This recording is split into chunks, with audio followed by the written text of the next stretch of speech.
اسلام کے دائرے کو تنگ کر دیا ہے۔ میں ایک ہی بات کہا کرتا ہوں، یہ دلیلیں دینے والے سوچیں کہ رسول خدا کی بیٹی کے پردے کا عالم کیا تھا۔ بس ہمارے لیے وہ نمونہ ہے، وہ کامل اور اکمل نمونہ ہے، اور ہم نے اپنی زندگی اس نمونے کے مطابق گزارنی ہے۔ سیدہ پاک سلام اللہ علیہا کو اس بات کی فکر رہتی تھی کہ ساری زندگی تو میں نے اپنے پردے کی حفاظت کی، مرنے کے بعد جب پٹڑے کے اوپر ڈال کر کے لے جایا جاتا ہے لاش کو، تو اس وقت جسم جھلکتا ہے، چھلکتا ہے، تو بے پردگی ہوتی ہے۔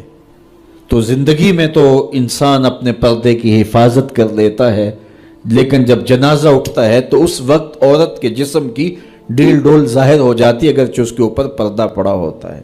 اور یہ سخت فکر مند تھی اور بات بھی کرتی تھی۔ حضرت اسماء بنت امیس رضی اللہ تعالی عنہ سیدہ پاک کے پاس بیٹھی تھی، اور یہ وہ خاتون ہیں جنہوں نے حبشہ کی جانب ہجرت کی تھی۔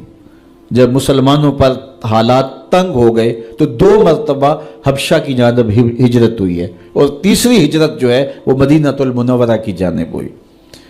تو حبشہ کی جانب انہوں نے ہجرت کی اور وہاں کچھ وقت گزارا تھا، تو انہوں نے کہا کہ میں نے وہاں ایک منظر دیکھا ہے کہ 4 پائی کے چاروں پائے جو ہیں ان کے ساتھ شاخیں باندھی جاتی ہیں، اور شاخیں باندھ کے ان کو پھر آپس میں جوڑ دیا جاتا ہے، اور اس کے اوپر کپڑا ڈال دیا جاتا ہے، وہ ایک ڈولی بن جاتی ہے، اور اس میں عورت کا جنازہ ہوتا ہے۔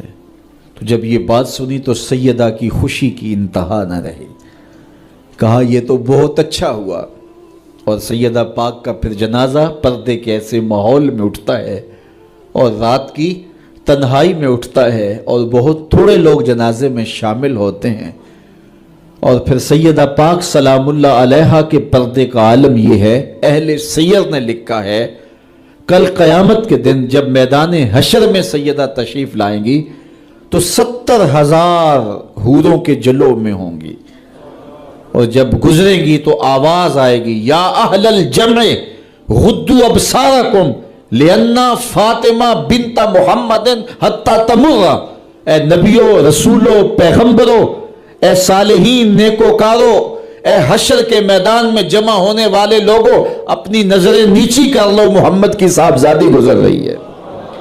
تو قیامت کے دن بھی اللہ ان کو یہ اعزاز دے گا، ان کو تکریم دے گا، ان کو عزت نصیب کرے گا۔ تو سیدہ پاک کا نمونہ زندگی ہماری مخدرات اسلام کے لیے، ہماری بیٹیوں کے لیے، بہنوں کے لیے کامل، اکمل اور مکمل نمونہ ہے۔ مزرعہ تسلیم را حاصل بطول، مادران را اسوائے کامل بطول۔ تو ان سے ہمیں سیکھنا ہے کہ انہوں نے اپنی ساری زندگی کیسے گزاری۔ آج کی عورت کہتی ہے کہ میں نہیں کر سکتی نماز، روزہ اور یہ امور نہیں بجا لا سکتی، بچوں کا بوجھ اتنا ہے، ان کی تربیت اور ان کو کھانا دینا، ان کو دودھ دینا، بار بار جو ہے وہ ان کا لباس تبدیل کرنا، کب وقت ہوتا ہے، میرے کپڑے بھی ناپاک ہو جاتے ہیں، تو کیسے میں ان کو جو ہے بچوں کو کروں اور اس کے بعد عبادات بھی وقت پہ کر سکوں، تو یہ بڑا مشکل ہے۔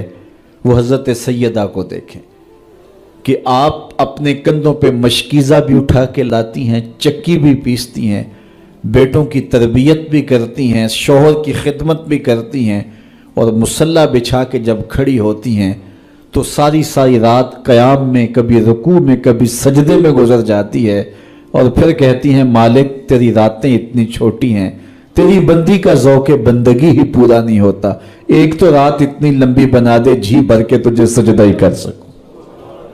تو انہیں شکوہ رہتا ہے کہ راتیں اتنی چھوٹی ہیں اور میرا ذوق بندگی ہی پورا نہیں ہوتا، سارا دن روزے سے گزرتا ہے، رات قیام میں، رکوع اور سجود میں گزرتی ہے، اور بیٹوں کی تربیت کی تو وہ کائنات نے ایسی تربیت کا جوہر نہیں دیکھا ہے جو سیدہ فاطمہ کے گھر میں پلنے والے بچوں میں تربیت کا رنگ نظر آیا، کہ انہوں نے اپنا خون دے دیا لیکن دین کی آن پہ آنچ نہیں آنے دی۔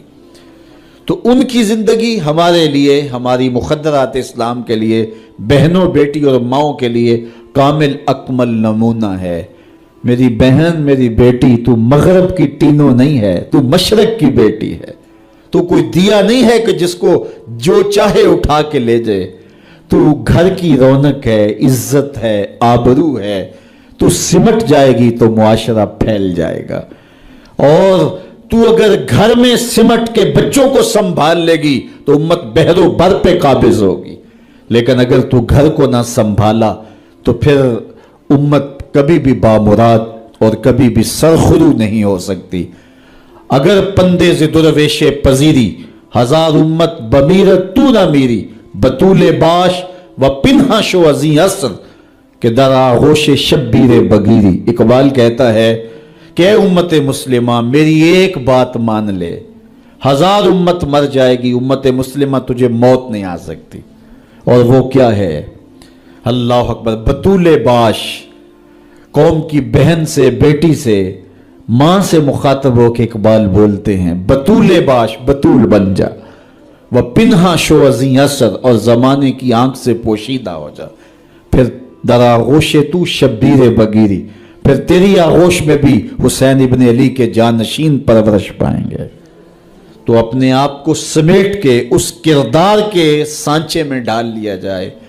عورت کا دائرہ کار گھر ہے, چار دیواری ہے, اور اس چار دیواری کے ماحول کو آسودہ رکھے.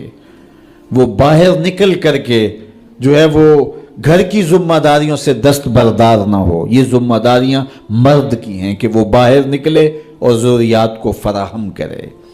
یہ عورت کی ذمہ داری چار دیواری کی ہے. اس چار دیواری کو رونق بخشے اور تربیت پر نئی نسل کو بہتر بنانے کے لیے اپنی ساری صلاحیتیں صرف کر دے. ساری زندگی میں ایک اس کا بچہ بھی اگر قوم کو مل گیا تو قوم کی تقدیر بدل دے گا. مائی راستی ہیں یا ام الخیر ہیں, انہوں نے ایک بچے کی تربیت کی. آج مائیں کیوں نہیں کر سکتی؟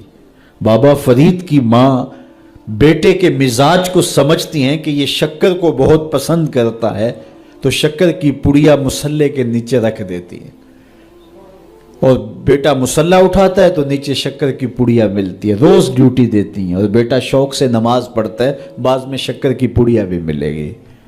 ایک دن کہیں گئی تھی تو نماز کا وقت ہوا, ماں وہاں بے چین ہے, اور وہی مصلہ بچھا کے کہتی ہے مالک میری لاج رکھنا. آج بیٹا مصلہ اٹھائے اور اس کو شکر کی پڑیا نہیں ملے گی تو راز کھل جائے گا, تو بیٹا کہیں بدظن نہ ہو جائے. اس کا گمان یہ ہے کہ مالک اپنی کرم نوازیوں سے یہ پوری مجھے ڈائریکٹ دیتا ہے, درمیان میں کوئی نہیں ہے. اللہ اکبر. خیر, ماں واپس پلٹی اور سب سے پہلے تجسس بری نگاہ سے بیٹے کو دیکھ رہی تھی کہ بیٹا کوئی شکایت تو نہیں کرتا. لیکن فرید بیٹے کے لب پہ کوئی شکایت نہیں تھی. خیر, ماں نے پوچھ لیا بیٹا نماز پڑھی تھی؟ کہا اماں نماز پڑھی تھی, لیکن آج جو شکر ملی ہے اس کا چس ہی کوئی اور تھا, اس کا ذائقہ ہی کوئی اور تھا. تو آنکھوں سے چھم چھم آنسو برسنے لگے. مالک تو نے میری لاج رکھ لی. تو پھر بتایا کہ بیٹے میں تو یوں ہی پڑیا رکھتی تھی, آج مالک نے جو ہے وہ میری لاج رکھی ہے اور تیرے مصلے کے نیچے پڑیا رکھ دی. پھر فرید بنا نا. تو پیچھے ماں کھڑی نظر آتی ہے.